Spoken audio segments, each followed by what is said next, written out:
Nah, hadis Arba'in Nawawi, sebagaimana kita pernah berkali-kali ngulang, kalau teman-teman semuanya mau belajar Islam dari awal, tentu Islam itu seperti apa sih? Maka tentu kita baca Al-Quran. Dan alhamdulillah teman-teman semuanya termasuk saya, alhamdulillah di sini itu baca Qurannya sudah bagus. Cuma tingkatan untuk membaca Quran itu tentu kita harus ketahui bahwasanya tidak hanya membaca ya. Eh, Silahkan buat teman-teman yang sudah bisa semua, teman-teman semua di sini yang udah bisa membaca di ditingkatkan kualitasnya. Bukan masalah bacaan makhorijul hurufnya, itu jelas, itu teman-teman, itu jelas. Tapi pemahamannya. Jadi ketika baca Quran itu dibaca setidaknya artinya, syukur tafsirnya. Jadi levelnya adalah satu, membaca dengan baik. Level kedua adalah membaca artinya setidaknya. Ketiga, baca tafsirnya. Yang keempat tentu mengamalkan. Dan yang kelima levelnya adalah mengamalkan dengan ikhlas. Itu levelnya seperti itu. Jadi jangan cuma baca, ya itu bagus ya. Tapi terus kemudian tidak difahami. Itu yang pertama. Dan yang kedua, kalau mau memahami Islam, itu tentunya lewat hadis Nabi Muhammad SAW. Nah, sedikit buat teman-teman semuanya, kalau itu kan di kalangan Sunni, itu Quran nomor satu, yang kedua itu Sunnah. Kenapa dinamakan Sunni?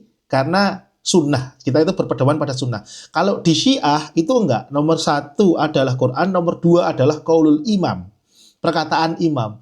Ada hadis, tapi ya hadis itu cuma nggak banyak lah. Tapi yang kedua itu lebih pada qaulul imam, karena dalam logika orang Syiah itu dikatakan bahwasanya kalau Allah mau menjaga, ibarat kata ya, kalau Allah memang mau menjaga agama ini, maka harus ada yang mengganti Nabi Muhammad SAW setelah Nabi Muhammad SAW wafat. Siapa? Para imam. Maka Imam Ali, Imam Hasan, Husain, dan seterusnya. Nanti ada 12. Ya, terus kemudian ya sejarahnya panjang. Ada kelompok lain seperti Mu'tazilah. Nomor satu itu Quran, nomor dua itu akal. Lah karena memahami agama itu harus dengan menggunakan akal. Itu Mu'tazilah. Ada kelompok namanya kelompok Khawarij. Dulu pernah ada, sekarang juga ya ada lah sebenarnya kayak gini ya. Khawarij itu cara memahaminya gini, Quran doang, Quran aja. Sunnah itu nggak ada. Nah, yang paling mayoritas itu adalah kelompok yang disebut sebagai Ahlus Sunnah wal Jamaah. Kita ini semuanya.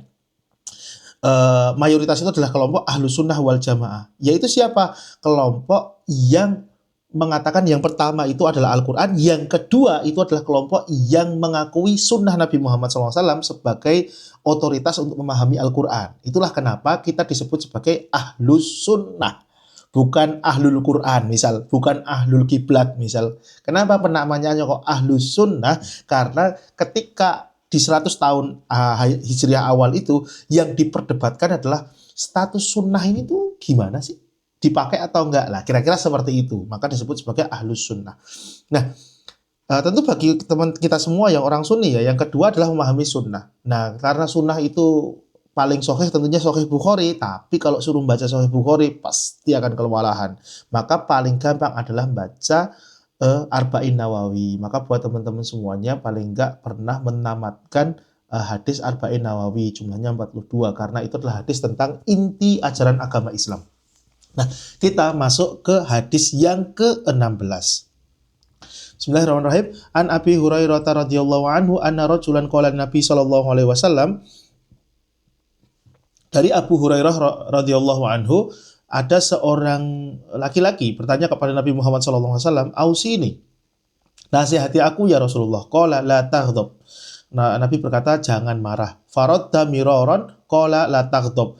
Kemudian Nabi mengulanginya berkali-kali, jangan suka marah. Jangan suka marah. Nih yang pertama. Abu Hurairah itu meriwayatkan dengan kata anna rajulan, ada seorang laki-laki. Seperti biasanya para sahabat itu tahu yang tanya ini siapa sih. Kalau berkata yang tanya ya Mas Hanson, yang tanya Mas Adul. Cuma karena topiknya itu sensitif, orang ini akan ketahuan kalau suka marah, maka Abu Hurairah bilang, ada seorang laki-laki bertanya sama Rasulullah. Fungsinya untuk apa? Menutupi aib temannya. Jangan kalau bertanya yang sensitif tuh, saya pernah mendengar Mas Hanson marah. Lah kayak gitu tuh, saya pernah mendengar Pak Agus marah. Ya kayak gitu tuh kayak terus kemudian malah mengungkap aib temannya sendiri. Maka kalau hal-hal yang sifatnya sensitif, kurang bagus, maka ditutupi dengan kata-kata yang umum. Ada seorang laki-laki pernah bertanya sama Rasulullah untuk memberi nasihat.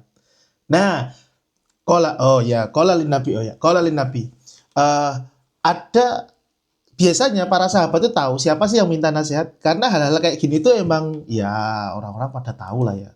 Cuma terus kemudian eh, Abu Hurairah jaga lah ya aibnya sahabatnya. Maka terus kemudian dibikinkan seolah ya ada seorang laki-laki bertanya kepada Nabi SAW untuk minta nasihat. Nah, yang kedua, pentingnya punya mursyid. Kalau dalam bahasa bahasa pondok itu punya guru. Kenapa? Guru itu rata-rata tahu tabiat murid. Dan guru itu terus kemudian bisa menasehati seorang. Lah Nabi Muhammad SAW itu kalau ngasih nasihat itu bisa pas. Kalau orangnya itu eh, gampang marah, Nabi akan mengatakan, ini loh, kamu tuh jangan suka marah. Kalau orangnya itu suka dikit-dikit putus tali silaturahim, Nabi akan menasehati bahwasanya sebaik-baik kamu sekalian adalah orang-orang yang menyambung tali silaturahim. Kalau orangnya itu suka berangkat uh, sama orang tuanya hubungannya jelek, maka Nabi akan ngasih nasihat sebaik-baik kamu itu orang yang sama orang tuanya baik. Terus kemudian kalau jelek sama tetangganya, Nabi akan ngasih nasihat kayak gitu. Jadi ngasih nasihat itu sesuai dengan orangnya. Maka jangan heran ketika teman-teman semuanya mendengar kalau membaca hadis yang bilang amal terbaik itu adalah 1, 2, 3. Lalu kemudian di hadis yang lain ada amal yang terbaik itu adalah 1, 2, 3 dan berbeda. Jangan heran. Kenapa? Karena memang yang dinasihati itu orangnya beda. Ini internet saya nge-freeze ya. Saya ulangi lagi. Nah, yang pertama Rasulullah itu kalau jadi guru itu bisa nasihati orang sesuai dengan kadar muridnya. Itu kerennya Rasulullah. Maka buat teman-teman semuanya diusahakan kalau bisa itu punya guru yang dekat sama Anda. Yang ketika dia menasihati Anda, yang menasihati kita, itu akan udahlah kalau katanya beliau ini saya akan ambil. Meskipun mohon maaf ya sudah sepuh, sudah tua. Kalau bisa itu punya. Ya jangan yang lebih muda, kalau bisa ya sepantaran gitu lah, lebih bagus ya. Soalnya memang nasihat itu kalau datang dari orang lain itu sering lebih kena. Yakinlah kalau nasihat itu datang dari istri, itu nggak dapat. Kalau istri datang dari suami, itu juga kesulitan. Tapi kalau datang dari seorang yang kita hormati, yang kita ustadkan, nasihat itu cenderung dapat cenderung kena di hati.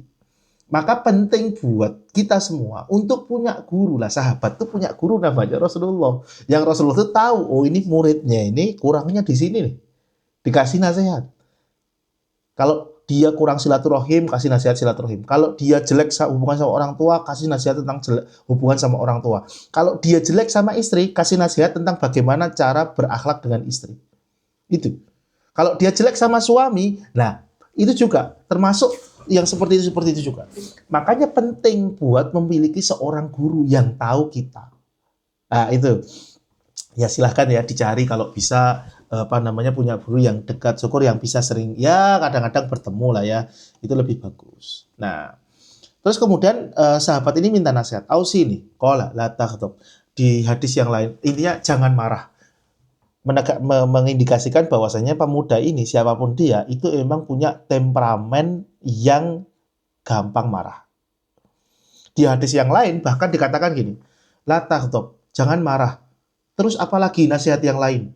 La taghdab, jangan marah. Iya yang lain Rasulullah, yang lain selain itu. La taghdab, jangan marah. Jangan suka marah. Maka dikatakan la taghdab walakal jannah. Jangan suka marah, maka kamu nanti akan mendapatkan balasan berupa surga. Wah, itu. Kalau kita digitukan gitu. Kalau kita digitukan malah akan marah, kecuali yang menggitukan adalah gurunya. Nah, itu poin penting. Benar, mursyid tadi itu Pak. Benar. Mursyid atau guru yang kita anggap sebagai guru, yang kita anggap sebagai orang tua. Kalau beliau yang ngomong, insya Allah kita nggak jadi marah. Yakin lah, terserah. Bapak, teman-teman semuanya silahkan cari yang Anda anggap sebagai guru, terus kemudian Anda ngasih nasihat ke Anda. Jangan kayak gitu aja kok marah. Masa kayak gitu doang marah? Masa kayak gitu doang marah sama anak? Masa kayak gitu doang marah sama istri? Mesti akan langsung terus kemudian milih untuk, oh iya ya, kalau dinasehati, kamu marah-marah sama anak. Oh, anakmu itu sujud loh. Anakmu itu sholat loh. Anakmu itu yang akan menjadi amal jariah buat kamu loh. Karena Anda yang mengajarkan anak untuk sholat, maka setiap sholatnya anak itu menjadi pahala untuk Anda. Masa orang seperti itu kamu marahi? Nanti kalau kecewa sama kamu, terus kemudian dia nggak mau sholat gimana? Loh, kalau guru terus kemudian dapat emosionalnya, terus kemudian dikasih seperti itu akan bisa meredakan hal-hal yang sifatnya dikit-dikit marah, dikit-dikit marah. Nah, seperti itu. Agak penting kita semuanya untuk mempunyai seorang, menurut saya ya, penting untuk menjadi seorang guru atau orang yang ini nih, kalau orang ini ngomong, udahlah, tak terimalah nasihatnya, gitu. Biasanya emang bukan dari kalangan keluarga lah ya, bukan dari istri, bukan dari suami. Biasanya seperti itu. Karena bahkan suami pun kalau ngomongin istri, ya istrinya juga gak, kadang kayak gitu lah ya. Istri berikutnya sebaliknya. Suami pun ketika nasihati istri, istri juga gak mau. Istri pun ketika nasihati suami, suami juga kadang gak mau. Tapi akan lebih mau kalau orang lain yang menasihati. Nah, itu penting. Nah, mengenai permasalahan marah ini, Rasulullah ngasih kiat kita. Islam, kerennya Islam itu dalam hal akhlak ya, ngasih kita kiat-kiat gimana sih caranya meredam yang namanya kemarahan. Yang pertama, kita semua tahu, dilatih untuk ketika marah baca ta'awudz. Ini beneran latihan ya, ini bukan cuma teori. Masalahnya kalau ngaji itu dikasih tahu, oh kalau marah itu baca ta'awudz. Ya ketika marah masalahnya terus kemudian nggak inget tuh ta'awudznya udah keluar nggak tahu kemana gitu. Makanya perlu dilatih. Teman-teman semuanya, Bapak, Mas semua perlu dilatih. Itu namanya riyadatul qalb, latihan hati.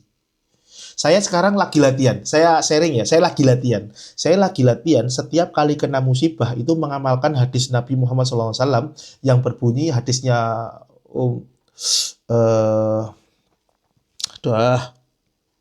Ummu Salamah, hadisnya Ummu Salamah, Abu Salamah dan Ummu Salamah, yang ketika ketimpa musibah itu dinasihati sama Rasul, ketika kamu ketimpa musibah dan kalimat pertama itu adalah innalillahi wa inna ilaihi rajiun, Allahumma jurna fi musibati wa khluf li khairam minha. Silahkan cari di Google.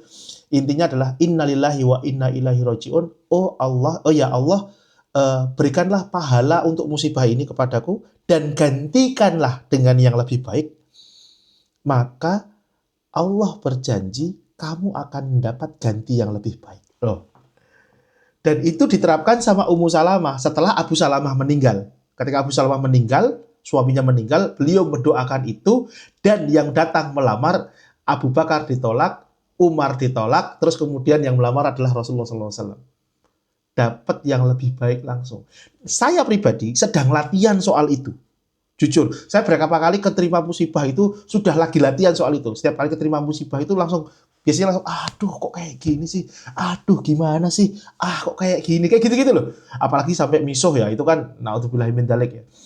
Jangan sampai lah ya. Tapi kita coba, saya pribadi lagi latihan. Untuk kalimat pertamanya itu langsung itu. Dan alhamdulillah beberapa kali berhasil, ya beberapa kali gagal. Beberapa kali harus tak akui gagal. Salah satu yang berhasil, saya kemarin cerita sama Mas Hanson, adalah ketika pas saya mau ke Munchen, saya salah itu ya. Saya salah jadwal kereta. Harusnya keretanya saya lupa hari Kamis, saya tuh berangkatnya hari Rabu. Karena cuma melihat jamnya saja. Saya udah sampai ke Frankfurt, udah sampai HBF Frankfurt. Melihat-lihat, loh, ternyata hari Kamis, ternyata bukan hari ini, dan saya sudah sampai HBF, rumah ke HBF 45 menitan. Terus kemudian, tapi saya ingat kalimat pertama saya langsung innalillahi wa inna ilaihi rajiun, Allahumma jurna fi musibati wa hlukh li khairam minha. Disitulah saya nggak akan tahu, ngasih tahu ya dapat gantinya apa ya. Alhamdulillah banyak lah dapat gantinya apa itu, alhamdulillah ada saja. Tapi di situ saya senang gara-gara saya telat. Kenapa? Ternyata gara-gara saya telat itu, saya bisa mempraktekkan hadis ini. Itu. Bukan telat. terlalu keduluan maksudnya. Salah jadwal maksudnya. Salah jadwal udah sampai Frankfurt. Tapi gara-gara saya salah jadwal itu, pulang saya justru senang. Karena waktu itu senang, saya bilang, alhamdulillah akhirnya setelah sekian lama mencoba saya berhasil mempraktekkan satu hadis ini. Saya yakin Allah pasti akan ganti, tapi saya nggak tahu apa, mesti akan ganti. Ya alhamdulillah ya ada saja ya gantinya. Nah, maka buat kita semuanya silahkan. Yang pertama, kalau marah, senang marah, ta'awud. A'udzubillahi minasyaitonirrajim. Tuh. Karena Rasulullah mengatakan, di Quran juga dikatakan bahwasanya itu adalah godaan setan, dan di surat Al-A'raf dikatakan bahwasanya setan itu goda, dan cara paling baik untuk mengusir setan pertama itu adalah ta'awud. Pertama itu adalah ta'awud. Kalau Anda punya niatan untuk bermaksiat, selama maksiat itu belum jadi kebiasaan ya. Ini, selama maksiat itu belum jadi kebiasaan, kalau godaan itu langsung kemudian Anda ucapkan ta'awud, itu akan mereda. Soalnya kalau sudah jadi kebiasaan itu namanya akhlak. Udah beda lagi, itu sudah kebiasaan. Itu sudah, setannya sudah diri kita sendiri, bukan setan dalam bentuk jin tadi itu, bukan. Yang pertama ta'awud. Terus kemudian yang kedua, diam. Kalau Anda sedang marah, diam itu lebih baik. Ada sebuah hadis bilang, wa idza ghadiba ahadukum falyaskut. Jika kalian marah, maka usahakan untuk diam. Kenapa lebih baik diam? Nah, kita semua tahu, karena ketika marah, seringkali yang terucap mesti hal-hal yang akan membuat kita nyesal. Dalam kondisi seperti itu, lebih baik diam. Pertama ta'awud, yang kedua diam. Nah, yang ketiga, Rasulullah juga ngasih tips. Idza ghadiba ahadukum wa huwa qa'imun falyajlis. Fa in dhahaba anhu al-ghadab fa illa falyattaji. Kalau kamu sedang marah dan kamu sedang berdiri, duduk, maka duduk. Kalau kamu sedang duduk, maka berbaring. Pokoknya ganti posisi.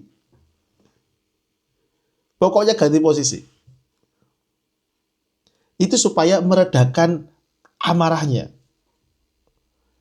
Karena ya tadi itu ya, seringkali masalah marah ini kalau kelewatan akan terus saya berapa kali dapat pertanyaan ketika suami marah terus jatuhnya malah ngomong talak ke istri.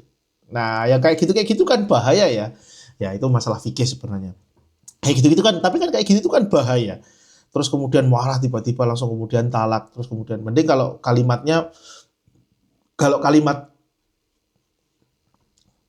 tergantung.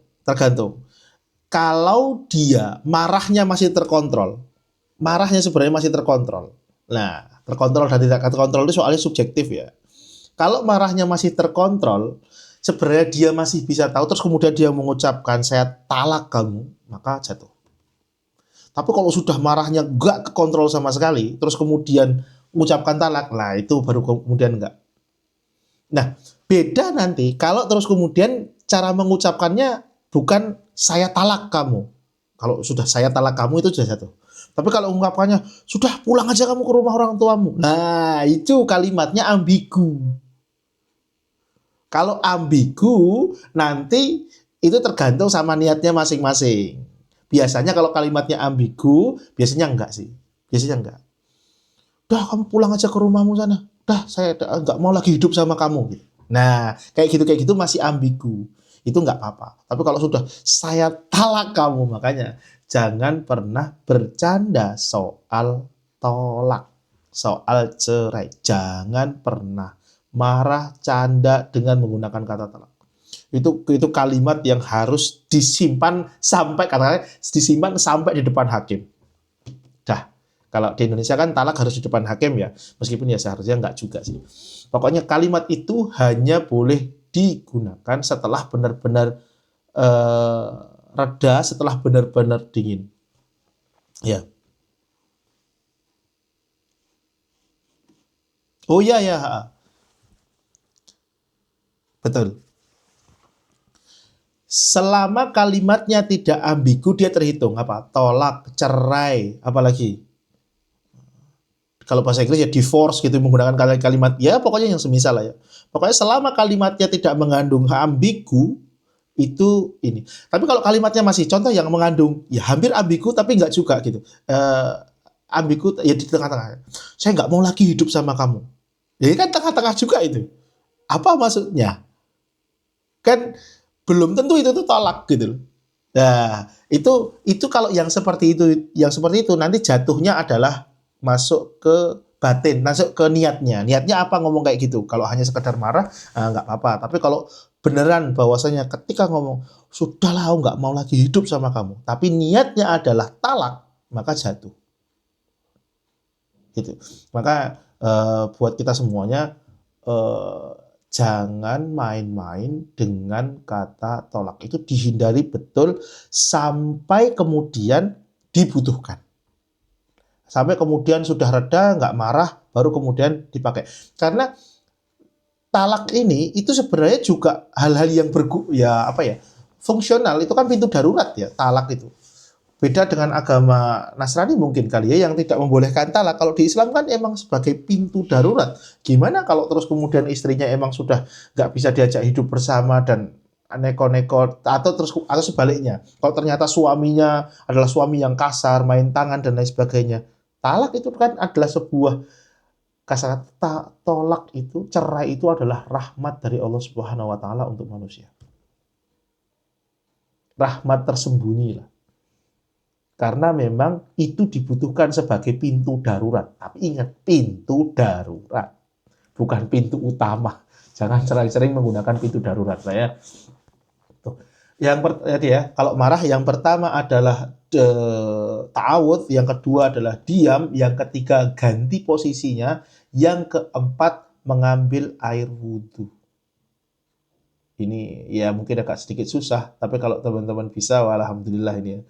Karena ada hadis yang mengatakan amarah itu datangnya dari setan dan setan itu diciptakan dari api dan dia akan padam dengan menggunakan air.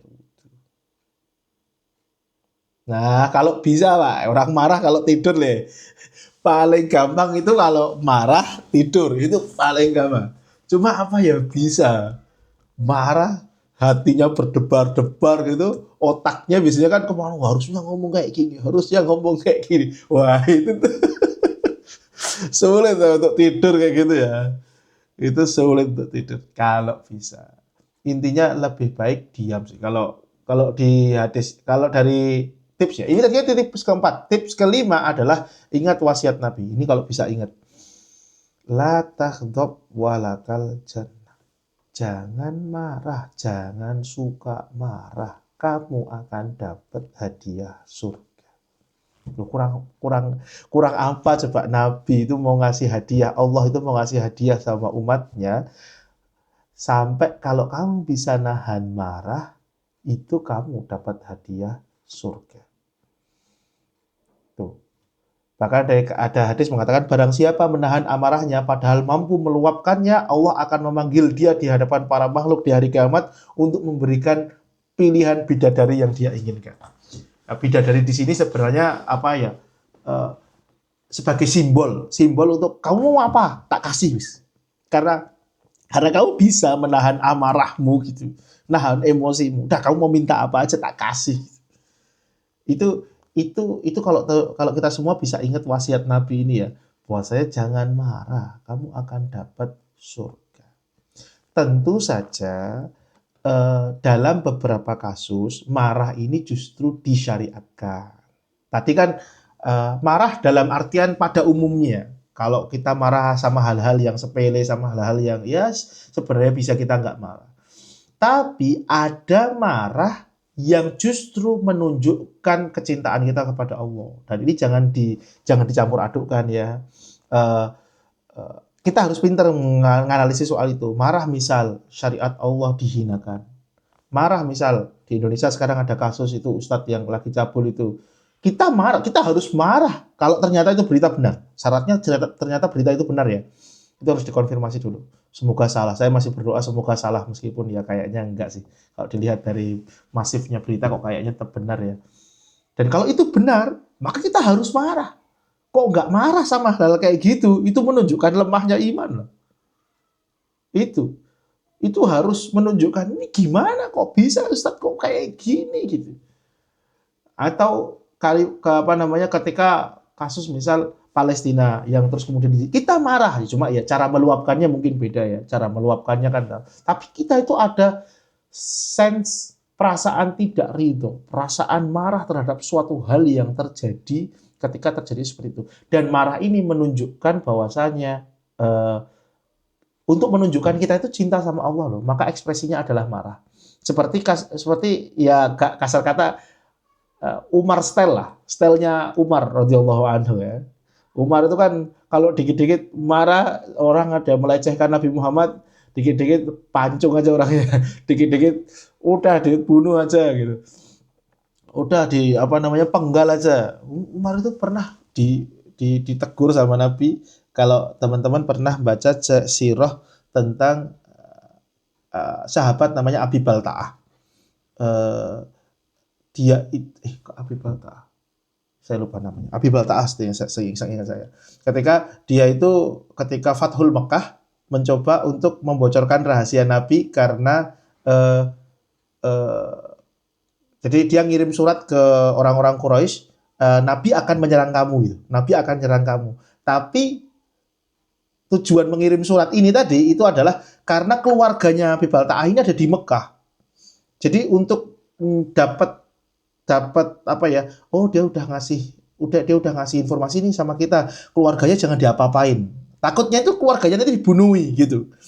Karena dia ikut nyerang kan. Ternyata Nabi dapat ilham dari Jibril, terus kemudian suratnya diambil, surat yang ngirim surat ditangkap, terus kemudian diambil, terus kemudian ditanya, kamu ngapain kayak gini? Kamu ngapain kayak gini? Kok bisa kamu kayak gini? Umar bilang, udah bunuh aja gitu. Sahabat ini bilang, saya itu yakin ya Rasulullah bahwasanya kamu itu akan menang. Cuma masalahnya adalah keluargaku di sana. Kalau aku ikut pasukan sekarang dan aku ikut nyerang, nanti mereka akan yang pertama kali dibunuh. Gitu. Maka aku harus melindungi mereka nih. Tapi aku yakin, aku tidak ada keinginan sama sekali untuk menjadi kafir lagi. Aku nggak ada keinginan sekali lagi. Cuma aku ingin menyelamatkan keluargaku yang ada di sana. Dan aku yakin sih kamu akan dimenangkan sama Allah. Umar tetap marah. Oh, ini orang-orang pengkhianat, nanti kita bunuh saja. Nah, singkat cerita, si sahabat ini, Abi Balta'ah ini, ternyata beliau ikut perang Badar. Nah, Nabi Muhammad SAW terus kemudian bersabda, Umar, santai dulu. Kamu nggak tahu ya, Allah itu sudah ngasih sama orang Badar seolah ACC untuk udah kalian melakukan apa saja, dosa kalian akan aku hapus. Itu kedudukan orang Badar, sahabat-sahabat Badar itu tinggi itu sampai terus kemudian Nabi itu ngampuni. Nah, Umar ketika mendengar itu langsung kemudian nangis. Ternyata orang-orang yang ikut perang Badar itu dapat tempat yang begitu istimewa ya sama Allah, sampai statusnya sampai seperti itu. Kamu maksiat apa aja terus kemudian ya sudahlah akan diampuni sama Allah. Maka dari situ kita juga tahu bahwasanya, ingat loh, sahabat tuh pernah ada yang membuat error seperti itu. Umar marah, tapi Nabi melihat secara algemen, secara keseluruhan. Oh, ada sahabat yang dikit salah nih, tapi dia sudah melakukan hal yang banyak. Nah, gitu juga. Jadi nggak ada orang yang 100% itu murni bagus ya kayak malaikat. Jadi kira-kira seperti itu. Nah, saya ulangi lagi ada 5 nasihat untuk masalah marah. Yang pertama adalah ta'awud, a'udzubillahi minasyaitonirrajim, diusahakan betul ketika suka marah untuk berta'awud. Yang kedua, diam. Yang ketiga, ganti posisi. Yang keempat, mengambil air wudhu. Dan yang kelima, ingat wasiat Nabi Muhammad SAW, kalau kamu bisa menahan marah, maka Allah akan memberikan surga kepadamu, Allah akan memberikan apapun yang kamu mau, dan Allah akan memberikan bidadari kepada kamu jika kamu mampu menahan marah di saat kamu sebenarnya bisa meluapkan kemarahan Anda. Gitu. Wallahu a'lam bishawab. Silahkan kalau ada yang mau nambahi, nggak harus bertanya, tapi kalau ada yang nambahi, Ahsan. Terima kasih.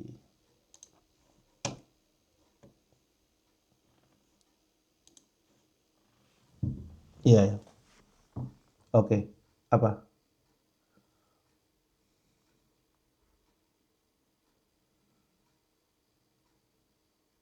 Oke.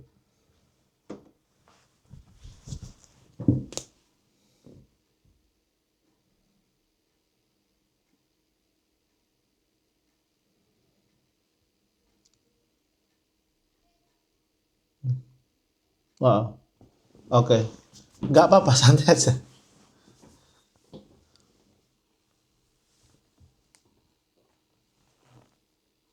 Hmm.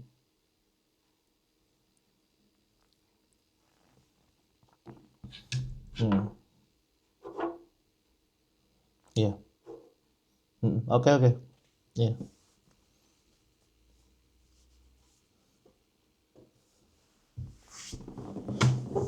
Hmm.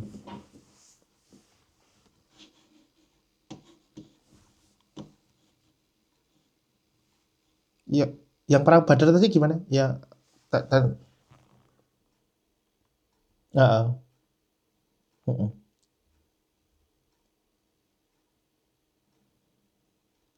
Sama Syiah. Nah, jadi gini, core ada inti teologi namanya. Kalau dalam Sunni, inti teologi kita itu ada di hadis Sunnah. Ah, Sunnah yang hadis Jibril. Kalau Anda baca hadis Jibril itu hadis paling penting untuk untuk madhab Sunni. Tapi kalau di madhabnya orang-orang Syiah, salah satu hadis paling bukan hadis sebenarnya, mereka mendevelop sebuah idea bahwasanya imam itu adalah penggantinya Rasul. Kalau Rasul itu maksum, maka pengganti ini juga harus maksum. Jadi cara logika madhab mereka itu berkisar di situ. Karena bagi mereka, ya kalau memang Allah itu mau jaga agama ini, harusnya ada yang menjadi pengganti setelah Nabi itu wafat. Karena Nabi itu Nabi terakhir, maka penggantinya siapa? Imam. Nah, gitu kata-kata. Maka terus kemudian mereka mendevelop akidahnya berputar di permasalahan ya imam itu maksum. Permasalahannya adalah imam maksum adanya nanti imamnya sampai 12 itu imam ya ada yang bilang 5, ada yang bilang 7, ada yang bilang dia berhenti di angka 12. Masalahnya berhenti di angka 12 itu sekarang berarti kosong imamnya. Ya kan? Syiahnya namanya Syiah itu.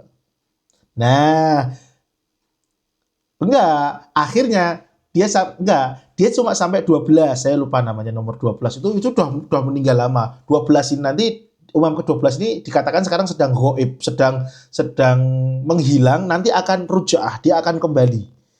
Dia akan kembali. Nah, dalam termin sementara waktu ini, kosong ini ada namanya mereka mendevelop sebuah idea tentang wilayatul faqih, yaitu orang-orang ahli fikih yang akan mengganti sebagai pengganti sampai sang imam datang.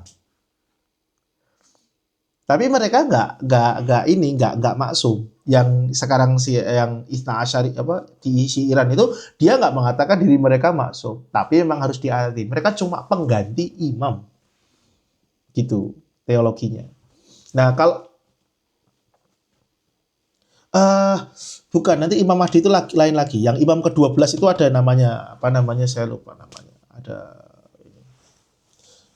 nanti ada lagi. Iya, nanti ada lagi Imam Mahdi itu akan menjadi kayak semacam barengan lah atau gimana gitu. Intinya seperti itu. Imam Mahdi itu juga mereka juga percaya juga. Iya. Dan ya dan Imam Mahdi ini sudah berkali-kali dipakai ya teologi maksudnya hadis tentang Imam Mahdi itu sudah berkali-kali ada yang mencoba untuk mengeksekusi hadis tersebut. Jadi mengaku sebagai Imam Mahdi. Itu kan udah banyak. Banyak sekali yang mengaku-ngaku sebagai Imam Mahdi, termasuk ada Ibnu Tumart kalau tidak salah waktu itu kerajaan itu dia mengaku Imam Mahdi. Termasuk kalau buat teman-teman yang baca sejarah Indonesia di Ponorogo itu konon pernah ngaku sebagai Imam Mahdi. Karena untuk mengumpulkan orang-orang supaya mau berperang lawan Belanda mendukung dia. Kayak gitu. Ratu Adil lah disebutnya. Ada yang mengatakan pernah mengaku tapi wallahu alam bisawab siapa benar atau enggak ya. Wallahu alam bisawab. Iya, Pak, monggo.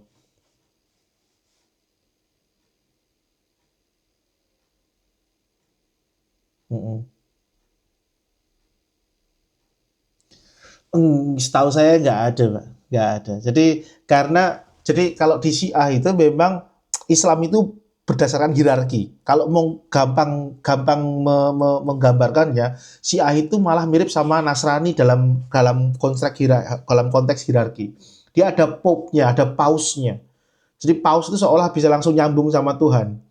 Nah, di Iran itu modelnya kayak gitu. Nah, imam tertinggi itu ya seolah seperti itulah ya. Tapi kalau di Sunni itu nggak ada. Karena bagi di Sunni itu nggak meyakini konsep imamah, konsep keimaman. Nggak ada tradisi itu. Yang bisa yang bisa berinteraksi dalam tanda kutip kepada Tuhan atau yang bisa mentafsirkan Quran itu ya para ulama. Tapi itu pun ulama ini tidak punya gelar maksum. Ya sudah, nggak maksum aja. Dia boleh ngomong apa aja terserah, tapi dia nggak mungkin maksum. Gitu. Tapi kalau dalam konsepnya Syiah, imam ini nanti maksum. Nggak bisa salah. Tapi ya tadi itu, kan imam manu ya, imam akbar mereka, bukan yang Imam Ali Khomeini, bukan Khomeini, bukan yang ini. Itu mah beliau-beliau ini cuma pengganti sampai imam itu datang. Jadi mereka pun nggak maksum. Mereka yang ini nggak maksum.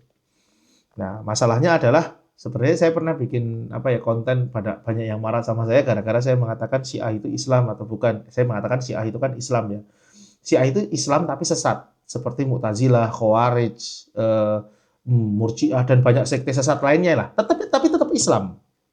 Dia apa ya berminimumnya masih Islam. Jadi kalau Islam itu ibarat kata nilai KKM-nya itu adalah 5, nah ya dia 5,5 lah, kasar kata seperti itu lah. Tapi dia masih ada di bare minimum itu gitu. Bahkan dalam standar ulama Sunni sekalipun, cuma dia emang sesat, cuma masih Islam. Nah, banyak teman-teman yang di Indonesia terutama ya yang tidak terima ketika saya mengatakan itu masih Islam. Itu justru unik banget sih. Kalau iya, iya, iya, iya. Dan rata-rata orang yang sensitif sama Syiah mengatakan Syiah bukan Islam gini dan lain sebagainya, itu nggak punya teman Syiah sih. Kalau menurut saya ya. Jadi ketika nggak punya teman itu jadi gampang untuk me, apa ya, mendiskreditkan orang lain. Gitu. Seolah Syiah itu pasti buruk. Kok Syiah kok mesti buruk? Itu kan rasis ya. Syiah itu mesti jelek. Orang Syiah itu mesti menurut saya ya itu tuh kan rasis. Hanya karena dia Syiah terus kemudian kok dicap buruk. Nah, kita itu menjadi Sunni itu kan kebetulan. Nah, kalau kita lahir di Iran juga kita Syiah gitu loh masalahnya tuh. Masalahnya kan seperti itu. Ya, saya jadi Muhammadiyah juga gara-gara saya lahir di lingkungan Muhammadiyah, bukan berarti terus kemudian Muhammadiyah yang benar. Ya bukan gitu juga. Jadi ya saya Sunni kan gara-gara saya lahir di Jogja. Kalau saya lahirnya di Iran ya saya sekarang mungkin jadi Syiah juga gitu. Saya lahir di Amerika mungkin bisa jadi masih jadi Kristen lah. Nah, ya alhamdulillah sih dapat nikmat Islam tentunya ya. Nah, jadi ya nggak segampang itulah nilai Syiah pasti Kristen, wah Syiah itu eh, syirik, Syiah itu kafir. Oh, nggak bisa segampang itu. Apalagi kalau Syiah itu dapat kuota 100.000 ke Masjidil Haram. Jadi tambahannya lagi kan, itu malah ulama Salafi berarti membolehkan orang kafir masuk Masjidil Haram nanti jadinya. Itu problem besar itu dalam teologi kalau seperti itu. Jadi gitu. Allah Allah.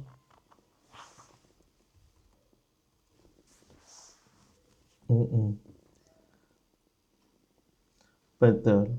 Terus ustadznya juga ngompori masalahnya. Ustadznya itu nggak, menurut saya ya, ustadznya nggak adil lah. Benar, kurang literasi, nggak punya pertemanan dengan orang Syiah, terus ustadznya itu juga ngompori. Ustadz itu nggak bisa bersikap adil. Padahal Islam itu ngasih tahu loh, meskipun jangan sampai kebencianmu terhadap suatu kaum membuat kamu tidak adil. Nggak boleh dalam Islam itu. Kamu benci sama orang kafir sekalipun, kamu nggak harus adil sama mereka. Kamu tuh harus adil sama mereka. Ya seperti sama orang Syiah, ya tetap adil saja gitu. Tapi ya saya akan bilang mereka sesat. Cuma ya saya harus tetap adil. Apakah mereka masih Muslim? Mereka masih Muslim, punya hak sebagai seorang Muslim. Gitu. Wallahu a'lam bishawab. Silahkan, ada yang lain mau nanggapi, mau ngasih komentar?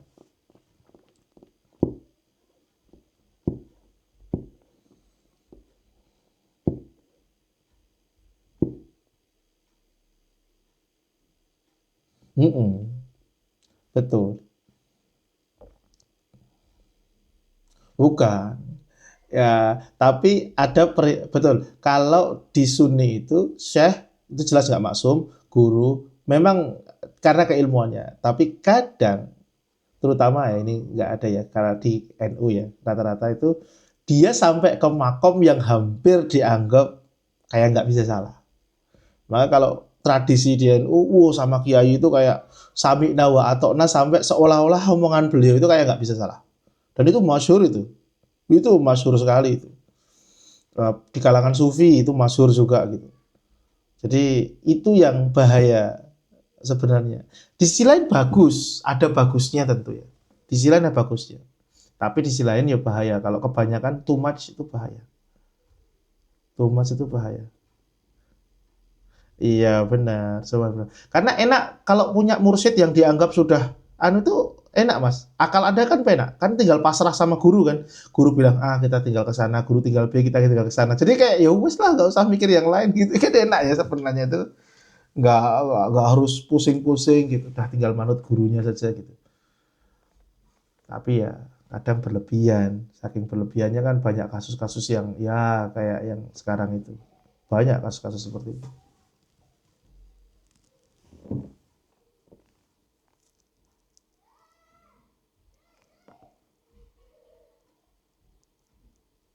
Trans 7 itu. Hmm, ya, ya sampai terlalu. Dulu kan pernah ada kasus yang sampai Gus atau Kiai itu apa ya mencabuli murid-muridnya gitu kan. Ya karena cara mikir mereka udah pasrah. Jadi ya kata guru sudah bener aja lah. Gitu. Jadi ya naudzubillah min dzalik. Nah, yes, wallahu alam bisawab. Di selain butuh guru tapi di sisi lain juga harus tahu batas-batasannya. Wallahu alam. Ada yang lain? Monggo. Kalau nggak ada, kita tutup. Alhamdulillah. Matur suwun.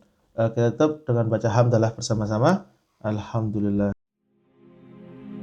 فيا ذلي ويا خجلي إذا ما قال لي ربي أما استحييته تعصيني ولا تخشى من العتب وتخفي الذنب عن خلقي وتأبى في الهوى قربي فتب مما جنيت عسى تعود إلى رضا